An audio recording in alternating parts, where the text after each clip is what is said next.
Cut out your velvet as well as a piece of cotton the same size but 2.5 centimetres longer.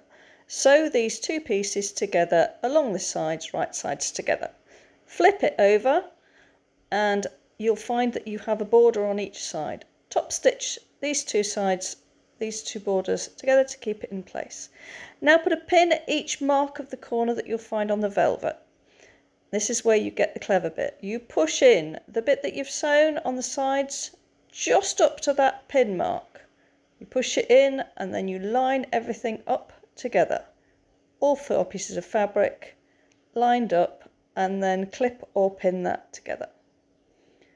So you need to do this on all 4 sides. So push in to the pin and then clip all the pieces together. You then stitch down these 2 sides, leaving a hole to turn. Turn it around, right sides together.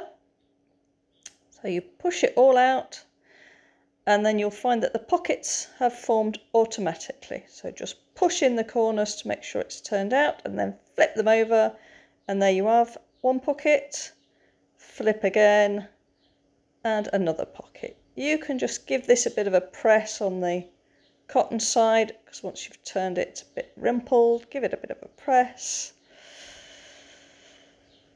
And then you just need to top stitch all the way around to close that opening. So top stitch nice and close to the edge, making sure that you catch that hole and it's all closed up. And there you have one lovely notebook cover.